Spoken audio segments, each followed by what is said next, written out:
Welcome to the Black Writers Studio, a podcast presented by the Hurston Wright Foundation and hosted by Dr. Khadijah Ali-Coleman.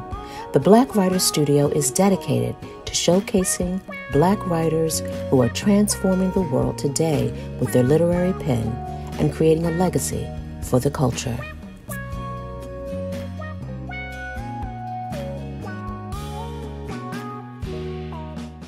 Matthew D. Morrison, a native of Charlotte, North Carolina, is an associate professor in the Clive Davis Institute of Recorded Music at New York University's Tisch School of the Arts.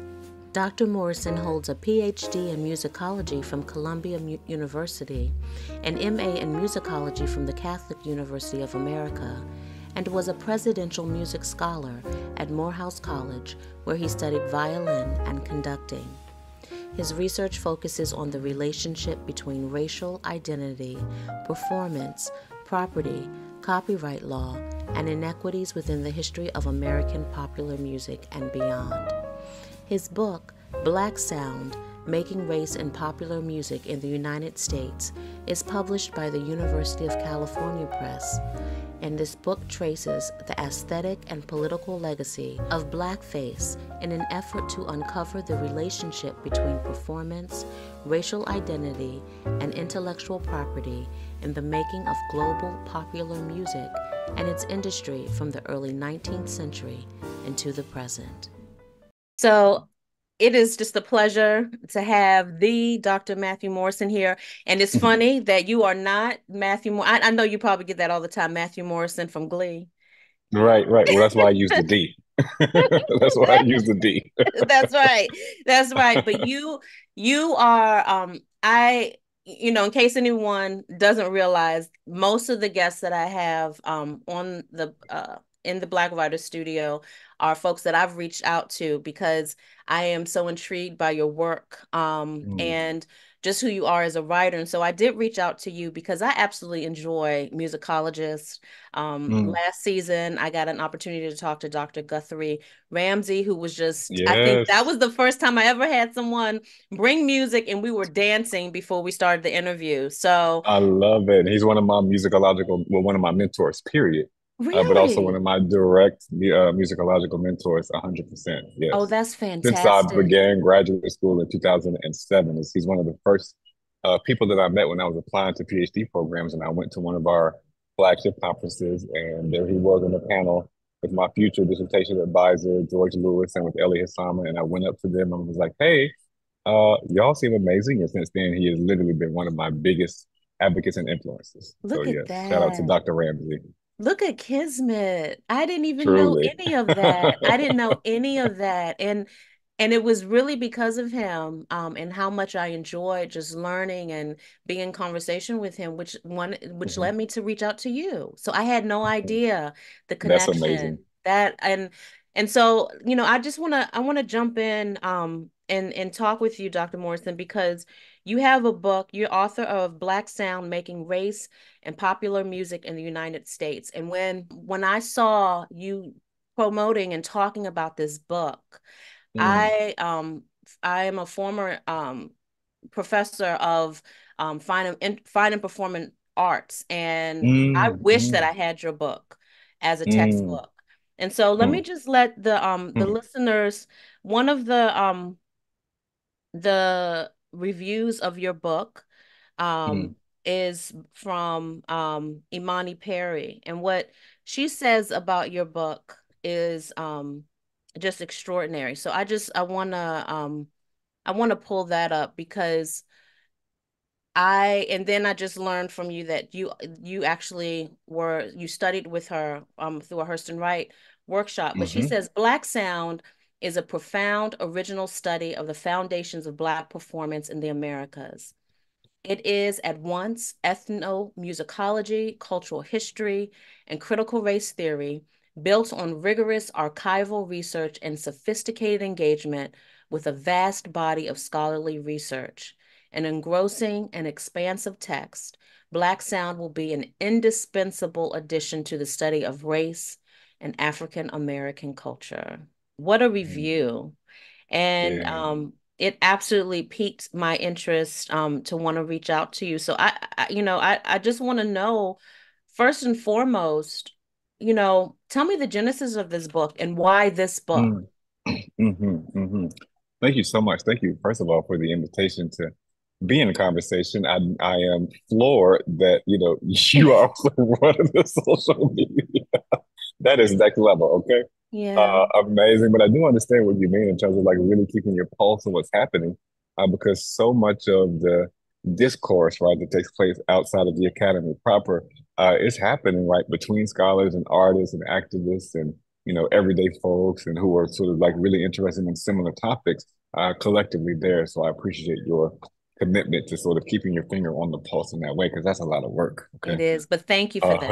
Uh, Thank you. and also for this invitation. When I received the message, I was very ecstatic because um, this book would not be written if it were not for the communities of writing that I've been a part of, including the fellowships that I have been very fortunate to hold while I have completed Black Sound. So the genesis of the book itself begins with my dissertation, Sound and the Construction of Race. That was the name of the dissertation. When Look, it's did been you a long, finish it? How long ago was that? that was 10 years ago, Oh, 2014, right? wow. And so the dissertation really got its genesis. I'm a musicologist, historical musicologist, as well as a performing violinist who was trained and raised classically as a violinist, but also raised musically in the Black church and, various Wow. ensembles and choirs, and then pretty much all the way through high school and college and beyond, performing in orchestras and chamber ensembles as well as choirs. And so performance has always been very central to how I understand myself, and then began to sort of start thinking critically about performance through music study, right?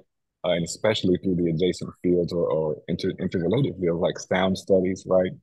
Performance studies, American studies, and especially Black feminist studies, because these disciplines and areas give us more capacious ways, right, to think about how music and sound and text and archives and histories and all these different things function in ways that we may not in ways that we take for granted, right, in some sort of more mainstream normalized discourse.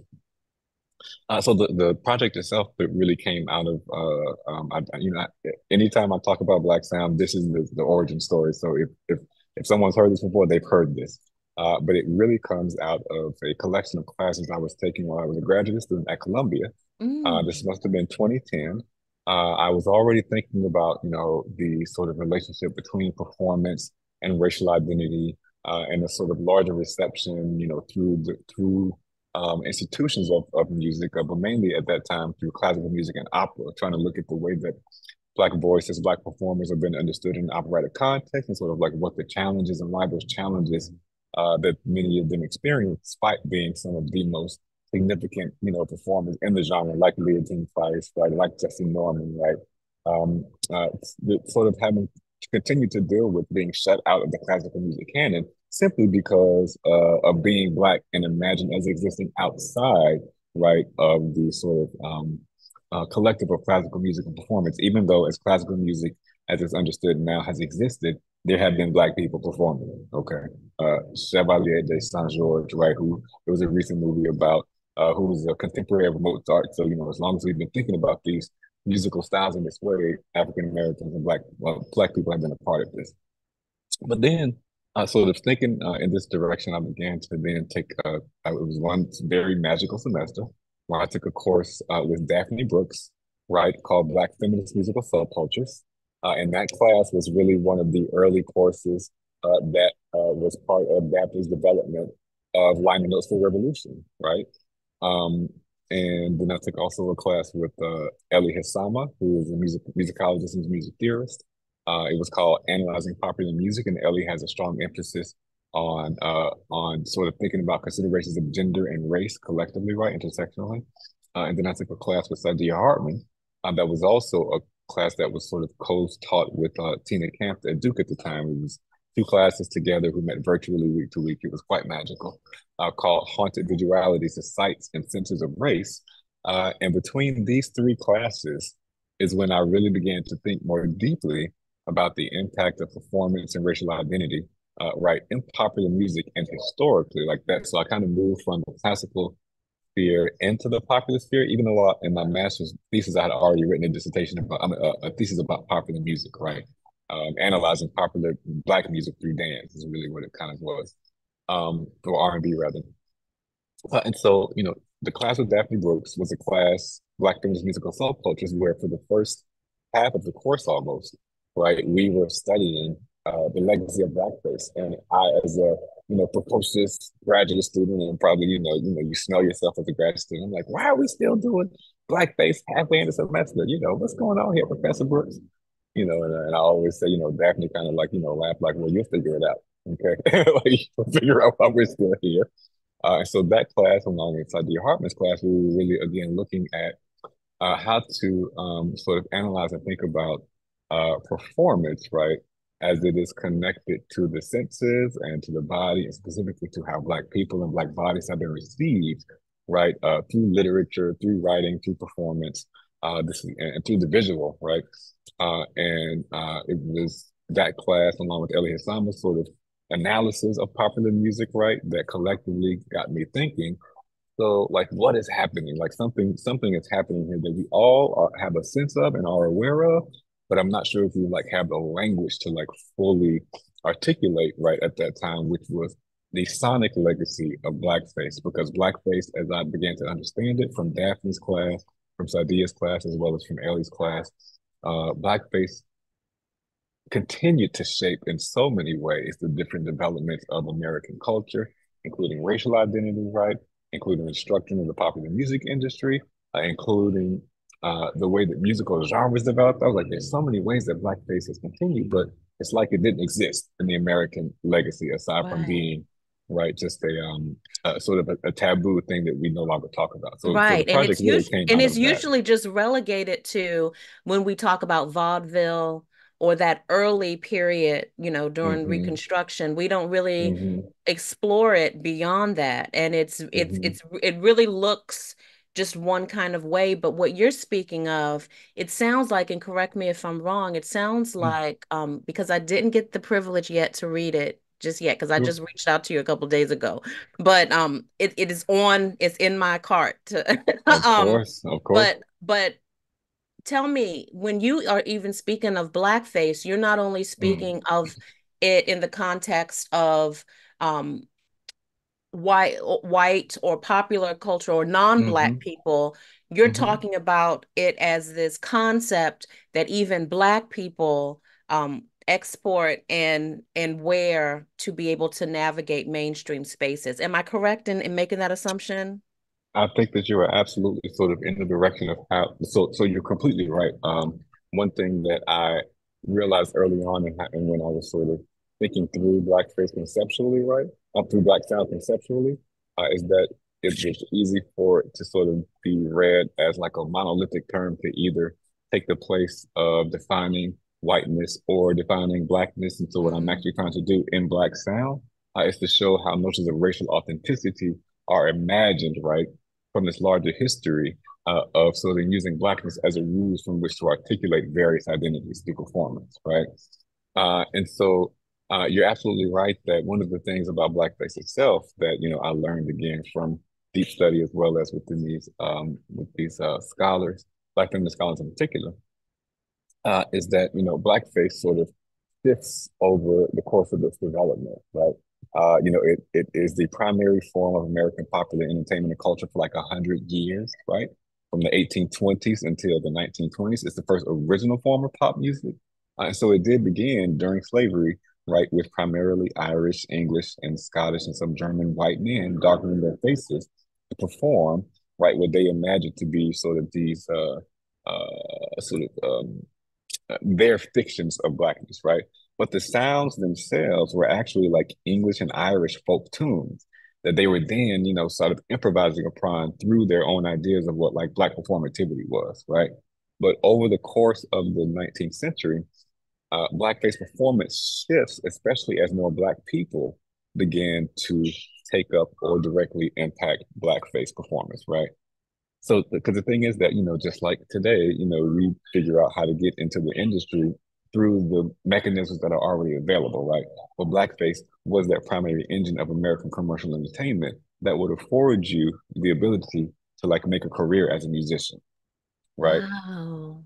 This is And so, such a timely conversation to have when we think of popular movies that are out now, like the movie American Fiction, based on yeah, Percival Everett's book, but it speaks of um, this idea in publishing in terms of the yeah. types of books that are more Mhm. accepted and more acceptable when coming from Black authors. And it sounds like you are approaching this history of music through that lens, but it's not a work of fiction. It's a historical text that really gives you that this isn't just us and our feelings or making these assumptions about what we're seeing or believing in terms of entry Mhm. points into this industry. It's documented and there's Um, historical reference to it.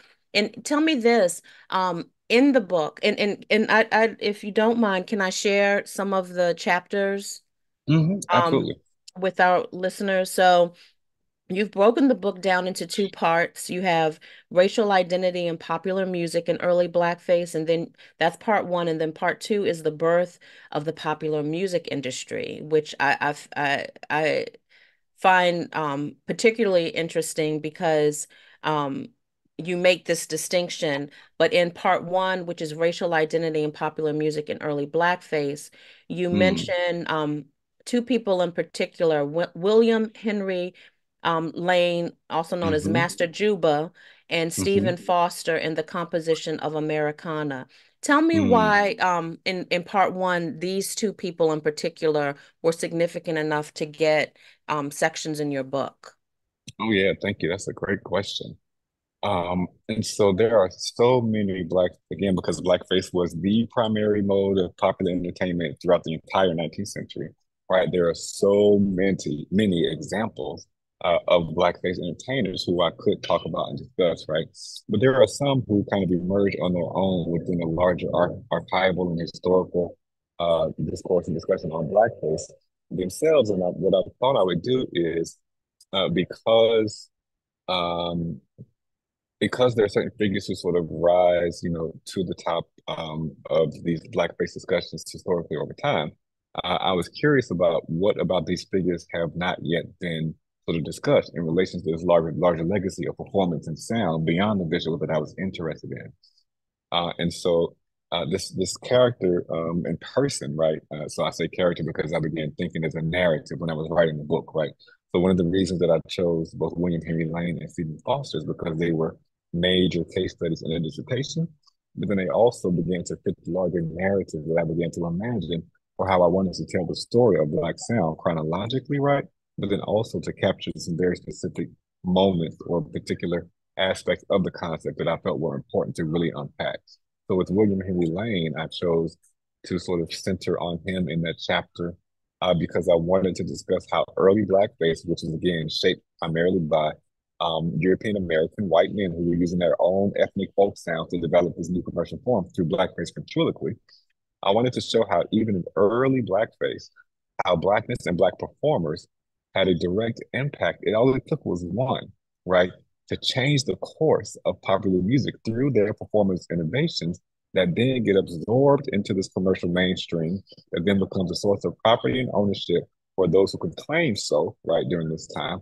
While William Henry Lane, while not being enslaved, is still sort of left to the devices that leave Black people in this moment, in a place of not being able to claim property over themselves or other or over in other ways rather, right? So Hmm. of course we know that there were individuals and folks who were able to sort of to move beyond the limitations of what slavery imposed upon them, right? Hmm. Hmm. But sort of the majority of Black people in the night during slavery, right, Right. had to contend with sort of being treated as objects, right, and as property as well as their performance too. So I wanted to show, and then William Henry Lane really is, I was working on an article initially that I had to scratch, where I was calling him like the first king of pop, right? Mm. In the in the 1840s and 50s, he was traveling from the United States to the United Kingdom with white blackface minstrel troops, right?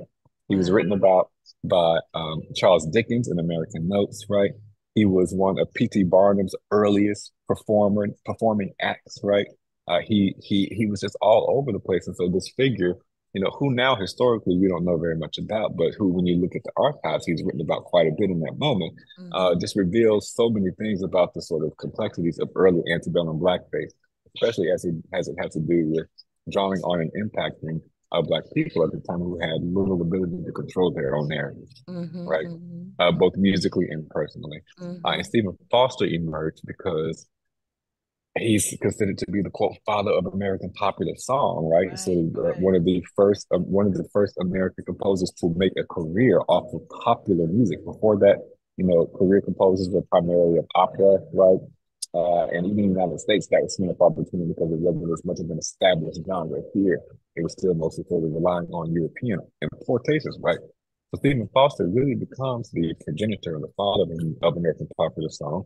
There's also James Brand, right, who was a Black composer, who's a little bit after Foster, but also becomes one of the sort of early American pop composers. There's also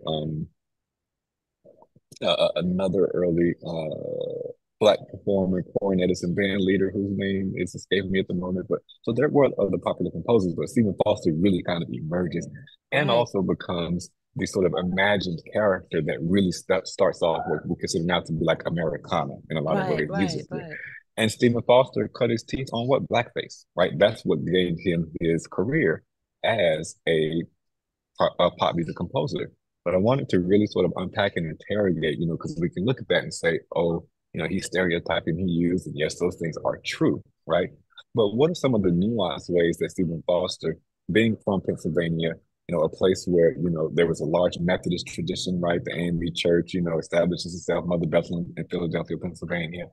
You have all of these different, camp meetings and such going around in Kentucky and PA. And so Stephen Foster, as you look at his biography, was written about his family. They owned enslaved people, and one of them was apparently a younger girl named Liv, who is someone that again written about in his biography by his brother, who he would go with her to church, right? Assumingly a Black church. Again, these are things that are sort of written about within the larger Stephen Foster mystique, some of which can directly be proven, but also just the idea of the potential impact of Black worshipers and the spiritual, right, in this moment on Stephen Foster, especially as he begins to invoke call and response in songs like Camptown Races that did not have a call and response in its chorus prior to that moment, right? So really trying to sort of both look at the complexities of someone like Stephen Foster, who emerges as the father of American popular song, who draws on this blackface legacy, who also then actually creates a sound and aesthetic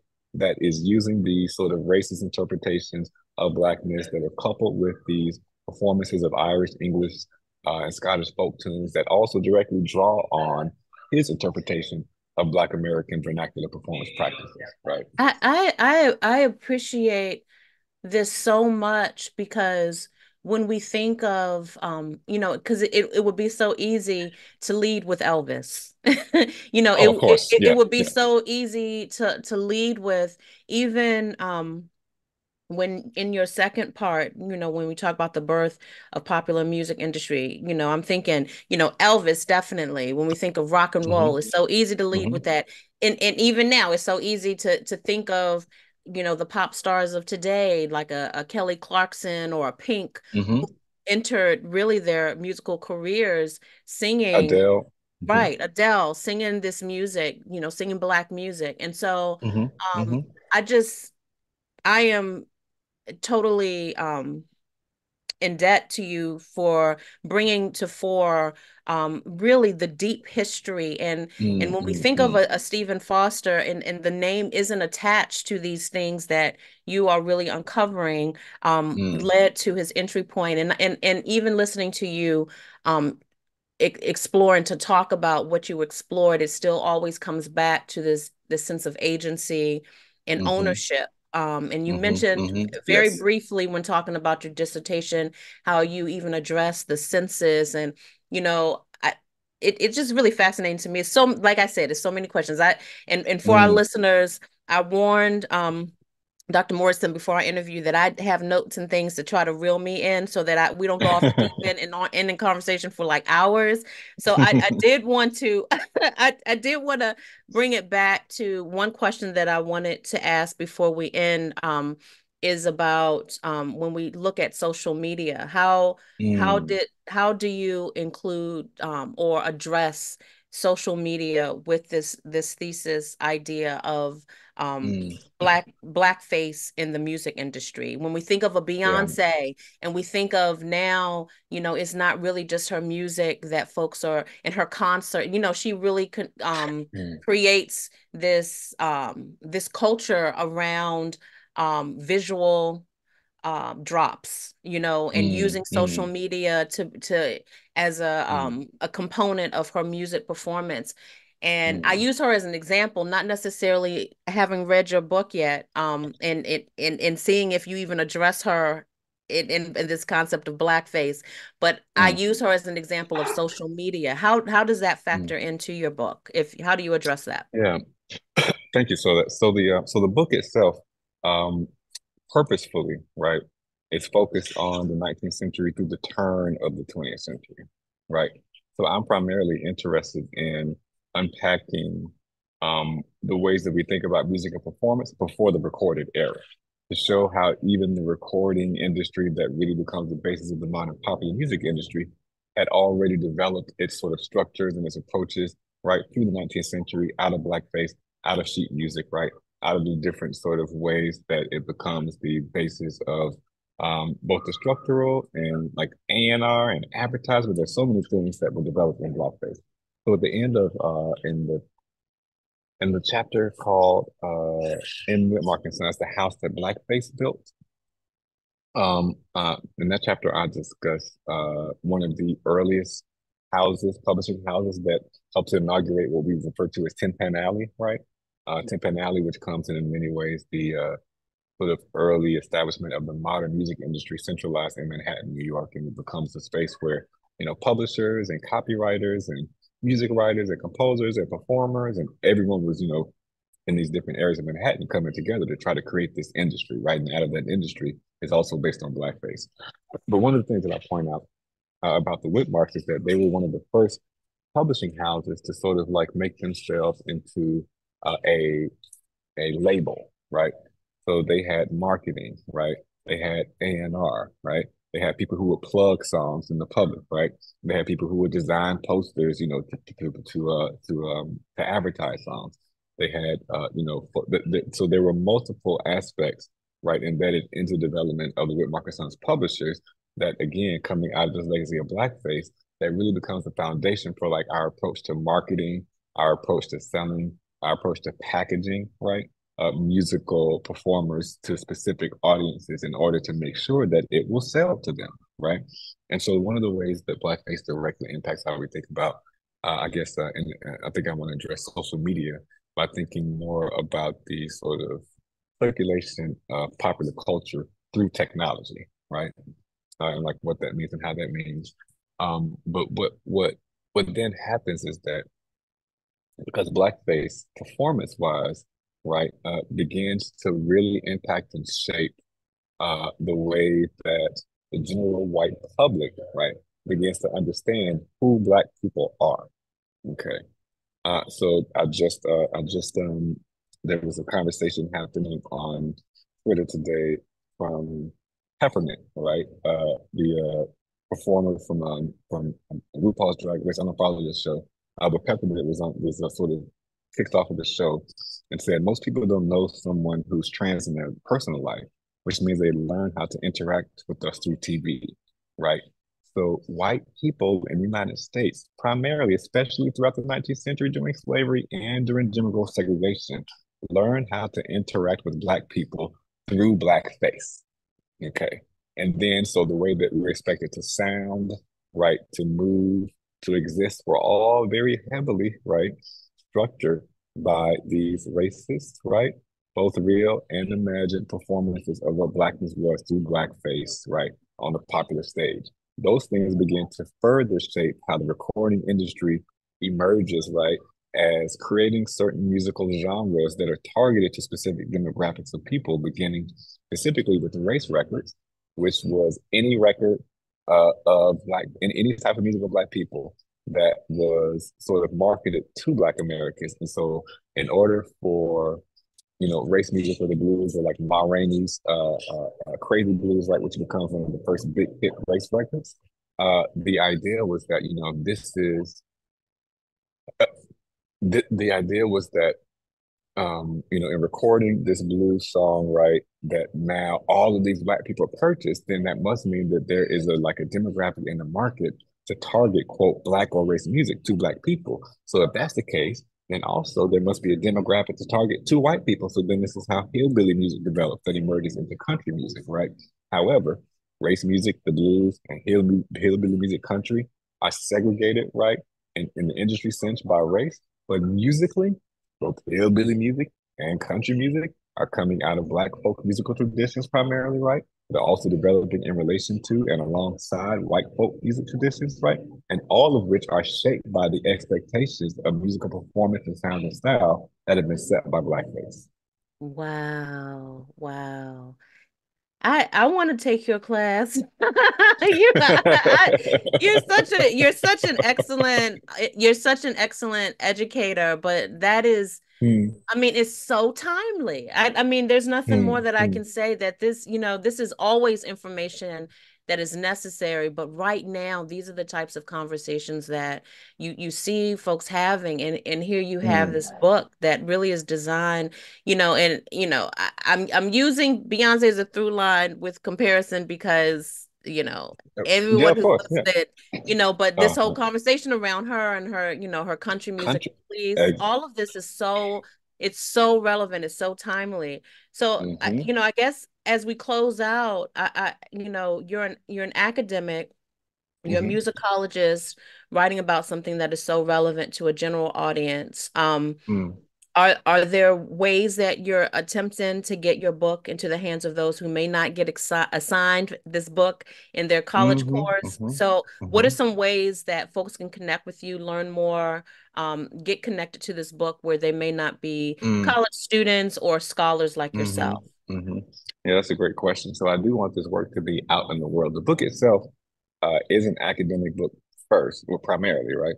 But it actually is an academic trade book through the press, meaning that I was asked to sort of conceive of the book as being for my academic audience. Because let's be clear, this also was a book towards my tenure. Right, Okay, right, right. so Okay. it had to I had to make sure that it would get past a reviewing committee of academics, right? Right, right, right. But I also was not only interested in the book sort of being just filling a mission of gaining some sort of professional accomplishment. I felt like the book came to me. Yeah, I don't know if I would have written the book if I wasn't required to be honest. But as the subject matter came to me, I was like, oh, I have been asked and called upon to do this work, right? Definitely, So definitely. This is such important work. So yeah, how yeah. tell me how, Oh, I found you through Twitter, and I didn't mm-hmm. know that you had the Yeah, relationship with Hurston Wright already. You know how things happen. I didn't know right. you had the relationship with Guthrie Of course. Ramsey, so it was meant for Yeah, us to yeah. connect. But tell us how folks can connect with you who may not Okay, be in sure. college. So you can connect. So one, I try to do like a number of various public type events. Like I had my actual book launch was at Theory in New York, the retail store and their headquarters there. That was mostly non-academics. Well, maybe half academics, half non-academics. I've given talks at high schools. I've given talks at various establishments and community spaces. That the Old Town School of Folk Music in Chicago. I recently gave a keynote there. So I try to actually actively present this work in non-academic spaces. But I can be found on Twitter at Dr. Madmo, DRMADMO, where I keep a lot of a lot of updates around my work and where I'll be speaking. But then also I have a website called blacksoundbook.com. Blacksoundbook.com, and there is where I keep everything updated. I upload, resources. I put, links to writing that it can be accessed for free, right? And so folks can directly contact me there if they're ever interested in accessing my work that they may not have access to some sort of academic institution. That's great to know. Thank you for sharing that. Thank you for talking with me today. It Mm, was a pleasure meeting you. I will give you likewise. my unsolicited feedback is that and as a media person, I call Mm, myself an emerging filmmaker. I definitely see mm, even the way that you organized your book, I see this very easily translating into film, whether it's something that you share through some type of visual through even accessible through social media and YouTube, or even having us see it just like how the 1619 project translated into a right. show. Like this is definitely something that I see translating into some type of visual educational resource. So thank you so much for your work and thank you for joining me. Of course, thank you for that. You just reminded me also, just in terms of like getting things out. I actually have a Black Sound animation that's coming out. I think next week or this week. Look at Working on this. with Yes. Candia Labs, and so the animation. I hope that you know folks from high school, middle school can even sort of understand what the Yes. concept means. And I think you're very right. I tried to write the book narratively such Yes. that and also with such detail and then providing these thick footnotes, right? So that if someone does want to write a film or a short series about William Henry Lane or about Mama Lou that Yes. opens the book or about the establishment of Tin Pan Alley at the turn of the century during the Gilded Age or about Stephen Foster in the mid 20th century or about William Henry Lane traveling between the US and the UK in the 1840s, like, yes, I think that I agree. Yes. So Uh, look, this is going to be included in the episode and all the filmmakers, I want them to get at you because I want you to get your film credits. But that's fantastic. And I'm actually going to start looking for that as well to share with mm, the community of homeschooling Black parents that I work with. please, That's yes. fantastic. That's I would fantastic. love that. Yeah. So I will wrap it up. I know that you have things that you have to do today, but thank you so much for joining us today in the Black Writer Studio. It's been a pleasure. Thank you for having me. It's an honor. And thank you so much to Hurston Wright, because as I mentioned before, part of the process of me finishing this book was through Hurston Wright, Oh, with wow. Imani Perry as a mentor in that beautiful group. So thank you all. Yay.